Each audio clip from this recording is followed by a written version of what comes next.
Guns and Targets. By a player, for the players.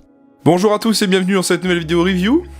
Et aujourd'hui je vous présente une réplique de points, et comme vous voyez à cette belle boîte jaune, il va s'agir d'une réplique de chez Army Armement. Alors, le modèle que je vais vous présenter aujourd'hui, c'est le R30-4. Donc c'est plus précisément un 1911, un petit peu MEU, vous allez voir, c'est un petit peu un 1911 modernisé. Alors du coup, la boîte, comme vous la connaissez avec Army, elle est toute simple, une belle boîte jaune Army Armement avec le logo au milieu. Comment ça se comporte à l'intérieur? Et voilà donc l'intérieur de la boîte. On y trouve donc un outil de démontage des 1911, un petit peu comme on voit sur les Tokyo Marui. Un chargeur en métal emballé dans un sachet en plastique. Bien évidemment la réplique, elle aussi emballée dans un sachet plastique. Et c'est tout. Et voici donc la réplique du jour, le R30-4 de chez Army Armement. Plus ou moins un 1911 MEU. Très joli en termes de style, en tout cas, j'aime beaucoup. Ok, eh bien on va commencer. Comme d'hab, je vais vous parler de l'arme réelle pour commencer. Le Colt 911 est certainement le pistolet semi-automatique le plus populaire au monde. Connu pour sa fiabilité, sa simplicité de fonctionnement, de conception et d'entretien. Créé en 1911 après de nombreux tests, le nouveau pistolet et sa cartouche, conçus par Browning et fabriqués par Colt, furent adoptés pour le service militaire américain sous le nom de M1911. Il est alimenté par un chargeur à simple colonne. Il est alimenté par un chargeur single stack de 7 cartouches. Aujourd'hui, la base du 1911 est très légèrement déclinée en divers customs, mais reste un emblème des USA. Il a été officiellement remplacé en service par le M92 FS. Le terme MEU pour Marine Expeditionary Units signifie que la base 1911 a été remodelée pour le SOC américain. Army Armement, aussi appelé Army, est un fabricant chinois de répliques d'Airsoft. Ils se sont fait connaître pour leur gamme de R17, mais aussi leur grande variété de 1911. Ils produisent également des GBBR comme des G36 et des AEG comme des AUG. Cette réplique de poing s'inspire du 1911 MEU, reconnaissable entre autres avec ses plaquettes de crosse spécifiques, sa queue détente retravaillée. Cette très belle réplique tout en métal offre aussi un très bon kick.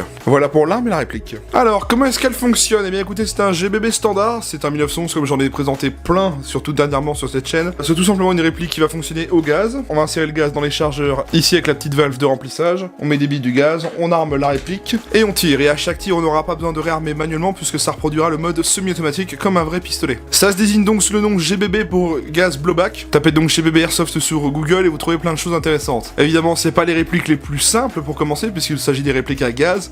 En hiver, elles sont un petit peu problématiques dû à la mauvaise résistance du froid. Ça, vous savez ce que c'est le GBB, je vous l'explique pas, je vous en ai présenté plein. Alors, j'aurais voulu vous montrer un manuel, mais comme vous l'avez vu dans la boîte, je n'en ai pas eu. Il me semble que Army en met d'habitude. Bon, si j'arrive à vous le trouver sur internet, je vous l'affiche à l'image, sinon, bah, on passe à la suite. Alors, voyons voir la réplique de près. Alors, elle ne dispose pas vraiment de marquage, mais on va quand même se permettre de la regarder de près, cette réplique. Voilà donc la réplique de près, avec la glissière. On a un tout petit marquage ici, voilà. Un petit marquage GHD ici, le petit P de Patterson, qui est la première lettre du nom de l'opérateur qui contrôle sur la ligne de fabrication des vrais 1911. Hein. Bon, évidemment, c'est pas forcément un P, mais bon, ce qu'on voit le plus, c'est le P. On a aucun autre marquage ici. On a un marquage sur le dessus 45 ACP, pour le calibre réel de l'arme. Le marquage des organes de visée. Typiquement rien sous le dessous de la réplique. Sur les chargeurs, on a les habituels trous, là, qu'on trouve sur tous les chargeurs 1911. Aucun marquage, hein. Bon, ok, très bien. Bon, il n'y a pas énormément de marquage, mais bon, bah, de toute façon, Army n'a pas les licences Colt, donc bon, plutôt que de ne rien mettre, au moins, ça reste plutôt sobre. Dans le pire des cas, si vous voulez vraiment vous faire des marquages, vous les faites faire vous-même avec une graveuse laser. Bien, on continue. Les contrôles de cette réplique. Vous le savez sûrement maintenant, j'en ai présenté plein. On va commencer par la sécurité. Sur les 1911, comme je le dis à chaque fois, on a typiquement deux sécurités. La première avec cette queue de castor, qui va aller bloquer le tir de la réplique. Si vous avez armé la réplique et que vous actionnez pas la queue de castor en même temps d'appuyer sur la queue détente, vous n'aurez pas le tir. Par contre, si on appuie bien dessus, on aura le tir. La deuxième sécurité est tout simplement ici, avec ce levier qu'on va pousser vers le haut ou vers le bas. Notez que il est ambidextre sur cette réplique, comme tous les 1911 MEU. Donc lorsqu'il est en bas, on a bien le tir, et lorsqu'il est en haut, on a une sécurité. Voilà, tout simplement. On n'a pas d'attache dragon à l'arrière de la réplique, donc si vous voulez mettre un attache dragon, bah vous pouvez pas d'origine en tout cas. Les stries de préhension à l'arrière et à l'avant, à gauche et à droite, de chaque côté de la réplique. Parfait pour bien prendre la glissière dans la main. L'éjection du chargeur avec le back catch sur le côté gauche. Donc pareil, aucun problème, les chargeurs tombent bien tout seuls. Pas de difficulté pour les insérer non plus, hein. Rien à dire de ce niveau-là. Les organes de visée, deux crans de mire avec des points blancs de chaque côté, on les voit pas trop, et un guidon blanc à l'avant, donc c'est vrai que ils sont pas très visibles, hein, ils sont même plutôt sombres ces points blancs. Bon, ça fait une visée très instinctive, ça permet de bien viser avec la réplique. On n'a pas de rail Picatinny sur cette réplique, hein, donc voilà. Donc pour l'accessorisation, c'est pas possible. Par contre, on a bien un pas de vis 11 mm horaire sur cette réplique pour pouvoir y mettre un éventuel adaptateur de silencieux ou un traceur, ce que vous voulez. Donc ça c'est possible. Lorsque la réplique a tiré sa dernière bille, on retrouve la glissière bloquée en arrière comme ceci. Donc on enlève le chargeur vide, on en remet un nouveau garni et on appuie sur l'arrêteur de glissière qui est ici, pour réarmer la glissière vers l'avant, et de nouveau pouvoir tirer. On peut power stroker la réplique. C'est-à-dire qu'au lieu d'appuyer sur l'arrêteur de glissière, on va tout simplement tirer la glissière en arrière et la relâcher. Comme ceci. Et voilà pour les contrôles standards de la réplique. Vous voyez que ça reste en 1911 tout ce qu'il y a de plus classique. Au niveau du démontage et de l'entretien.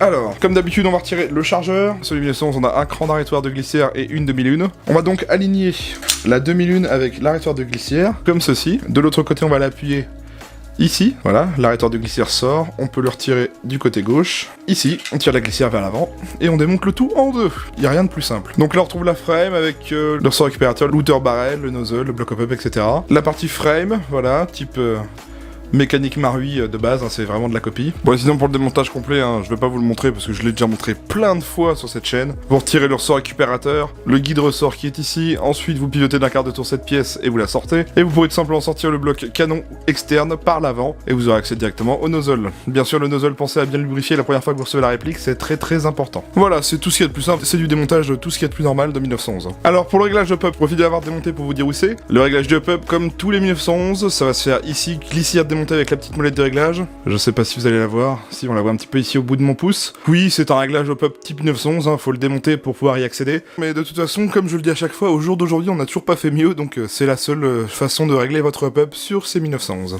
Bien, on va y mettre un petit peu de gaz, voir comment il se comporte. On va mettre du 145 PSI. Pas de bille dans le chargeur, c'est parti, je maintiens l'arrêtoire. Alors comme sur la plupart des 1911, hein, une fois qu'on a armé la réplique, on est directement au point dur. Là on a un tout petit débattement. Donc là je suis vraiment au point dur, c'est très prononcé. Et après j'ai le tir. C'est ça.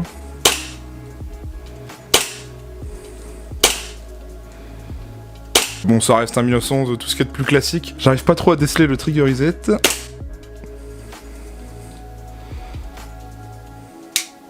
Ah, ce serait là. Oh, ma queue de détente elle a un sacré problème. Ok. Ouais, alors j'ai un petit problème de queue de détente, j'ai l'impression que mon modèle a un problème, c'est vrai qu'au test de tir je l'avais remarqué aussi, alors je pense que c'est mon modèle vraiment qui a un problème parce que je sais que les autres 1911 Army que j'ai testé, j'ai jamais eu ce souci là. Au niveau du retour de glissière, alors par contre on a un très bon kick. Ouais, on a un très bon kick je trouve, c'est assez bien. L'arrêteur de glissière, est-ce qu'il fonctionne? Oui.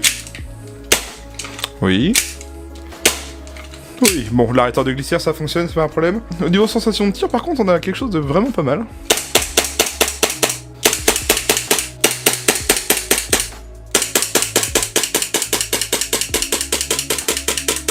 Bon alors niveau sensation de tir, on a vraiment un très bon kick pour une réplique de 1911 au gaz, franchement ça kick bien. Bon c'est pas le plus gros que j'ai vu mais c'est vraiment pas mal, c'est bien plus qu'un Marui en tout cas. Niveau autonomie au gaz, un chargeur et demi à peu près avec une charge de gaz, donc c'est raisonnable hein, franchement. C'est vrai que là encore ça fait mieux que Marui parce que les 1911 Marui au niveau des charges de gaz, oui c'est pas ça. Le seul petit point qui m'inquiète un peu c'est que sur mon modèle j'ai un problème au niveau du trigger reset, comme vous avez pu le voir, et même au test de tir vous allez voir ça va faire pareil. C'est à surveiller, on verra ce que ça donne. Allez on continue. Au niveau des matériaux de cette réplique, alors c'est une réplique entièrement full métal, grâce Army Armement n'a pas cette contrainte que les japonais ont. Glissière, frame, queue de détente, différents leviers, levier de sécurité, marteau, queue de castor, organe de visée, tout cela est en métal. Le chargeur, bien évidemment, lui aussi est en métal. En fait, la seule partie plastique qu'on aura sur cette réplique, c'est tout simplement les plaquettes de poignée. Elles sont en plastique. Bon, elles sont un petit peu sympas au niveau du coloris, on dirait que c'est un peu un bois verni, mais c'est vraiment du plastique. Hein. Donc voilà, c'est les seules parties qu'on trouve en plastique sur cette réplique. Sinon, en termes de finition, et ben comme vous voyez, c'est pas vilain. Hein. Franchement, Army là-dessus, c'est pas moche du tout. Army, j'ai toujours trouvé qu'en termes de finition, c'était pas moche. Il n'y a pas de bavure, pas de traces de moulage. C'est très bien assemblé. Est-ce qu'on a un petit jeu au niveau de la glissière? Ah, un très léger jeu, franchement, j'ai vu bien pire à ce niveau-là. Hein. Là, Army, très bien, un très léger jeu sur la glissière. Bon. Non, voilà, franchement, en termes de finition, Army, ils sont pas à plaindre. Clairement, ils ont fait de très belles répliques de 1911. Et là, on est exactement sur le même cas, quoi. J'ai rien à dire, c'est très convenable, comme d'habitude avec Army. Alors, on va parler des caractéristiques techniques. Alors, c'est une réplique de calibre 6 mm à propulsion gaz, disposant des modes de tir sécurité et semi-automatique uniquement. Elle est annoncée par son constructeur à 1 joule, soit 330 fps. Elle pèse 751 grammes. Elle fait une longueur de 220 mm. La longueur de son canon interne est de 120 mm et c'est un 6.03 d'origine. Elle dispose bien du hop-up réglable, elle dispose bien du blowback. C'est fabriqué en métal et polymère. Son chargeur est en métal et peut contenir 22 billes. Elle dispose d'un pas de vis 11 mm horaire. Elle ne dispose pas d'arrêt tactique Picatinny d'origine. Elle est de couleur noire et c'est fabriqué par Army Armement. Bien, on a fait le tour de la réplique. On va aller au test chronie et au test de tir et je vous retrouve juste après. Allez.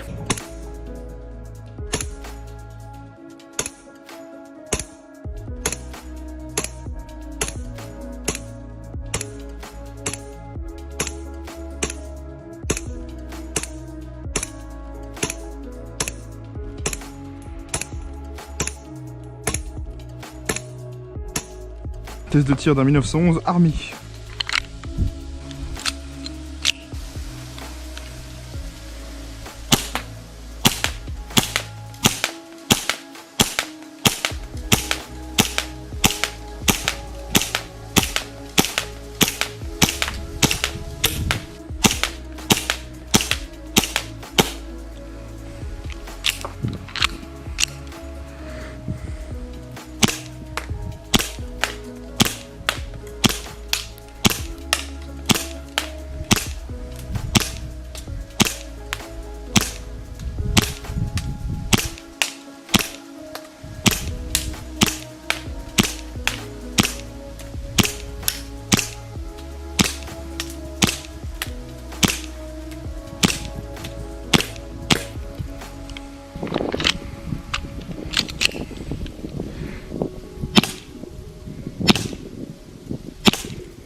Je ressors du test de tir, alors que vous dire sur cette réplique? Bon écoutez, ça m'a pas spécialement emballé. Peut-être parce que mon modèle en question, comme vous l'avez vu au test de tir, a un problème au niveau de la queue détente.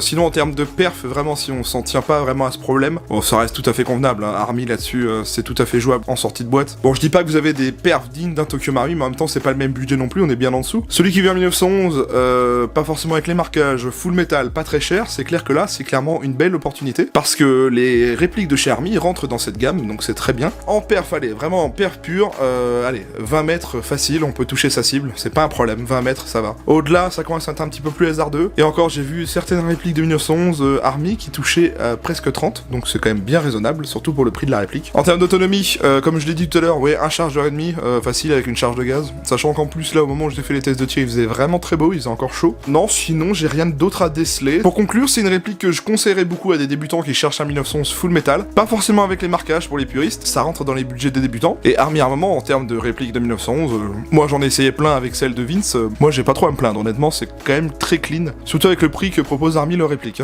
J'ai été plutôt convaincu de cette réplique en tout cas, mis à part le petit problème de trigger reset, mais ça c'est mon modèle. Alors en ce qui concerne le prix de cette réplique, elle est à vendre chez mon partenaire à 149,90€. Donc voilà, ça c'est le prix que vous la trouvez à vendre chez Guns & Target. Voilà, donc 149,90€, c'est dispo dès maintenant. Merci à Guillaume de Guns & Target qui m'a prêté cette réplique pour vous en faire la vidéo. Je vous invite à aller voir son site et sa page Facebook, tous les liens sont dans la description. N'hésitez pas à me dire ce que vous avez pensé de cette réplique et si vous seriez prêt à l'acheter, ou si même vous la possédez, qu'elle vous plaît et que vous avez des choses à me dire dessus, n'hésitez pas, je suis là pour regarder les commentaires. Moi je vous invite à venir vous abonner à ma chaîne YouTube, pensez bien à activer la cloche et les notifications, c'est le meilleur moyen de ne pas louper les futures vidéos qui sortiront et celles qui vont sortir. Merci à tous ceux qui s'abonnent. Vous pouvez aussi me rejoindre sur ma page Facebook, c'est une page où j'y poste des choses hors vidéo, des annonces de concours, des posts communautaires, des photos, etc. C'est vraiment pour suivre l'actualité hors YouTube, cette fois pour ne rien manquer de ce qui m'arrive. Pour finir, vous pouvez mettre un pouce bleu à cette vidéo, ça me permet de voir si le contenu vous a plu ou non.